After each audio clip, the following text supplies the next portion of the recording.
Hello everyone and welcome to another episode of Orthodox Christianity with One. I'm the one in question and I have a video request today, and that is to talk about people who not so much convert to Eastern Orthodox Christianity as much as they tend to convert away from their previous religious affiliation. Generally, these are people who, switch Christian denominations, so Catholics and different sorts of Protestants coming to Orthodoxy, but on occasion there might be an occasional atheist or pagan, and sometimes you simply have a feeling that their conversion is more prompted by the scandals and issues they suffered in their previous religious community.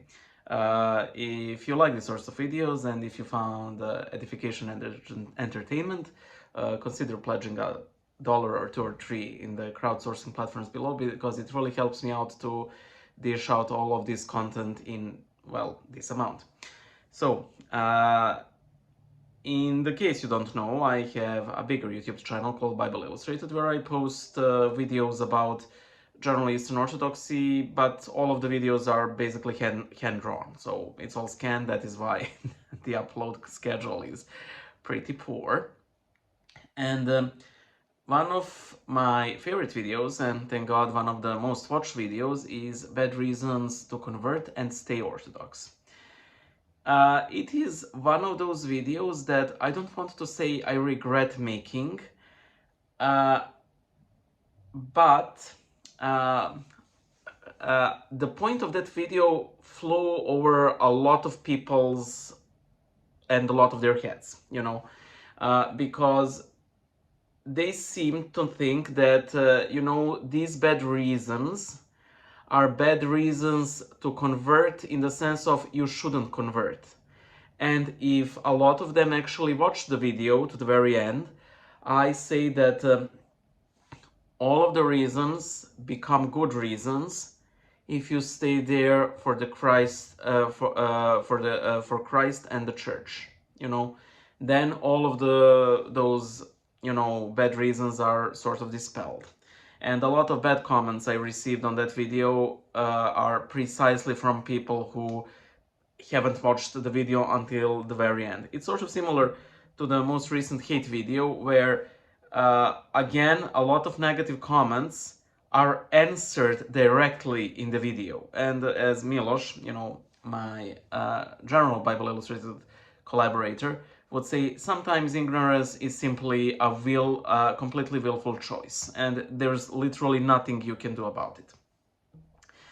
I know a certain hero deacon, and he had a great comment regarding a great schism. He says that, by the way, my spiritual father told me that it's more proper to say schism than schism, so that is why I tend to say it like that, but if you'd beg to differ, please correct me in the comments. He says that the way the Catholic and Orthodox churches acted around, the Great Schism reflects a lot of aspects of a couple going through a pretty bad divorce. So you have, actually I made a video with Craig Tugalia on his channel, where there was a sort of this similar recurring motive of a divorce of a couple arguing, but the higher deacon said something else. So you have a couple that has a huge argument, which is the schism. So let's say that the husband is the Catholic Church, that the wife is the Orthodox Church. So you have this obnoxious husband, and he's like, you need to accept my authority, even though that authority was, not practiced that way ever. So the marriage falls apart. Then all of the things that both sides disliked about each other simply explode. So the Orthodox Church starts going, oh, we hate the filioque, we hate the unleavened bread, we hate the celibates. Clergy, by the way, you don't dunk everybody when you baptize. And yes, these things were raised as issues before, but never to the point of schism. we didn't really break communion with them because we minded the filioque, we minded the unleavened bread. But suddenly this, flares up, and suddenly all of these differences become, irreconcilable differences. They explode. So the Catholic Church asks for forgiveness. No, they do that like 1,000 years later. No, before that they double down. Yeah, we actually do believe in double procession of the Holy Spirit, even though they didn't believe believe it up to that point. They started, to do it to spite the Orthodox. Again, pretty much like a divorced couple, acts, and so you have this overemphasis of the differences. And by the way, I don't want to imply that these differences aren't important, but generally we found our way to function despite the differences. Then suddenly not. And again, as with some, divorced couples, the tensions start, to, I don't want to resolve themselves, but they don't become as egregious. And now you have this sort of like, okay, well, I guess you're there, stance from sort of both churches. Why am I saying all of this? A lot of people who convert from something to Orthodoxy primarily tend to have this, divorced wife/husband mentality. Like, I hate everything about my previous denomination, which they didn't mind so much until something pretty horrible happened. And with Protestants converting to Orthodoxy, when I say Protestants, I need to overemphasize this. I generally mean those non-liturgical Protestants, of the evangelical strain. They tend to convert to Orthodoxy because, they want some stability, and there are all of these denominations, so they tend to convert because, they simply picked at history, and they were like, well, that thing that I believed my entire life isn't historical Christian belief. With Catholics and Protestants of liturgical strain, notably Anglicans, I think that a lot of these conversions are actually caused by like the internet, because internet accelerates everything. Technology in general accelerates everything, but the internet even more so. And us humans being stupid, it means that we're stupid faster. And then suddenly this Pope, you probably had a notion who the Pope is, and that's about it.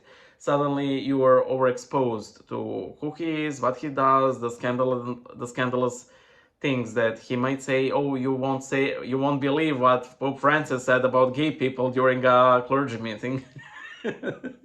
Which is one of my favorite events of his pontificate, because he's usually seen by the popular media as this good, jolly fellow, and then he says the thing. 2 times. He said it 2 times. And, for a lot of people, this is like the major trigger that jumpstarts their conversion.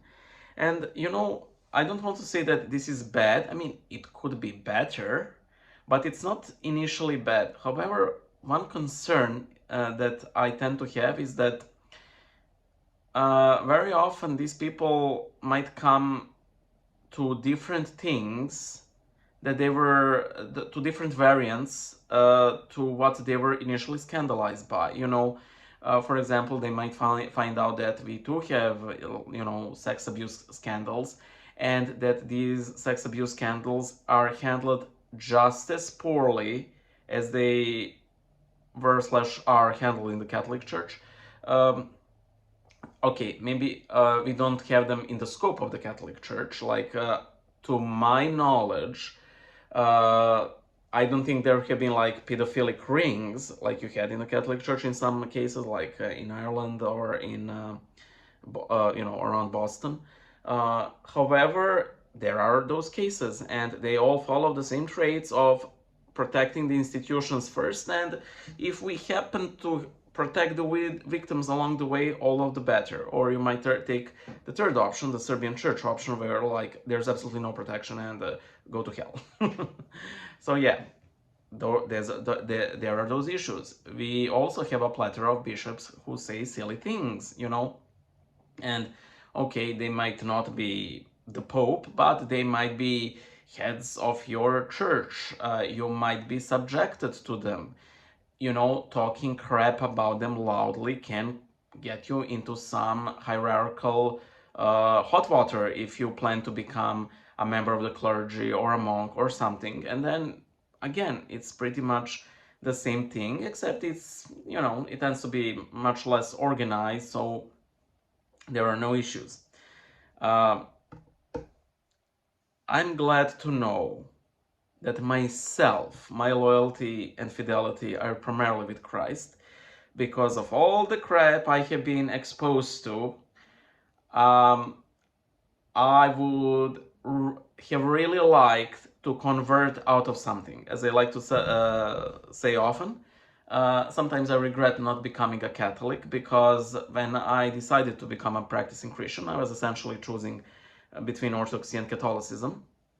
And as I keep saying, if I became Catholic, at least I would have known what I was getting myself into, as opposed of suffering a disappointment after disappointment after disappointment.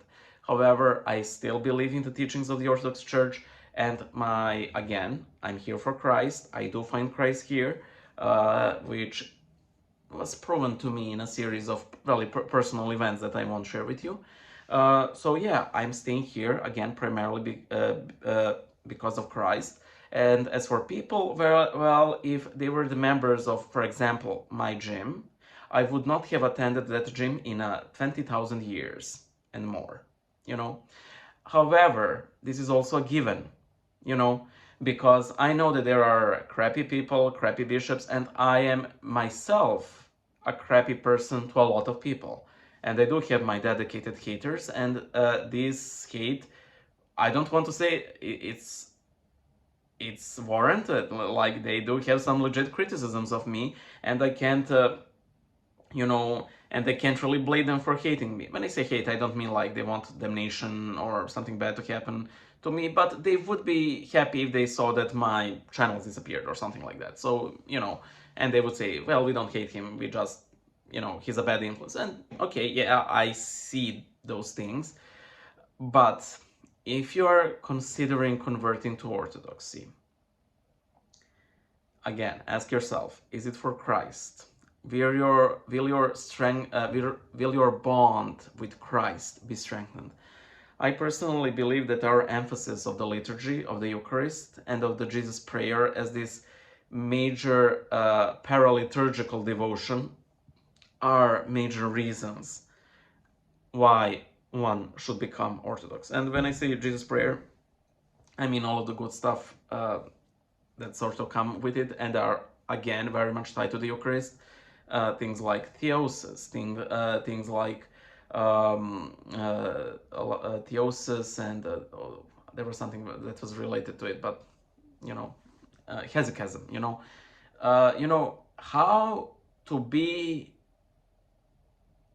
most in Christ as humanly possible, and sometimes I do have this appreciation for this laissez-faire, devotion of like pious Protestants, like quiet time and so on. And these are all very nice and neat things. And I do believe that they, draw people to Christ. But there's something about like Jesus prayer and having this constant reminder that God needs to be, in your heart, in your mind, in your soul, something that I find myself inexplicably drawn to. And I mean, that is what we are ultimately made for, So yeah, ask yourself, is this something that you want? Is this the good reason you want to become Orthodox? And vice versa, if you're living Orthodoxy, what is it in this other, thing that you are going to? is it immune from the scandals of Orthodoxy? And I don't think it is. I mean, we're all just people. Is it offering a better, so to speak, access to Christ? Which I don't think it does. Or maybe it's not offering Christ at all and you're completely fine with it, and then this whole video would probably be redundant for you because, you know. However, if you're tempted by this belief, I think that the only thing there is to just persevere, because the Lord won't be late. He's sort of like a wizard, you know, he's never late, he's never too early, but arrives precisely when he wants to. So God is a wizard in that way. I like that the curé of ours, like he constantly refers to himself as a warlock, a sorcière, because everybody was accusing him of all of these miracles. So yeah, think about these things, you know. And again, if you find like a flaw in your like desire to run away from something, or maybe you're too attached for the externals like chanting icons, which are all very good and nice things, but they are still external, you know, simply ask God to make his relationship with you more intimate. And I personally believe that it would be one of the sweetest prayers the Lord wants to hear from us. You know, when he sees us, that we want to become more in him. You know, so yeah, something to think about. Bye.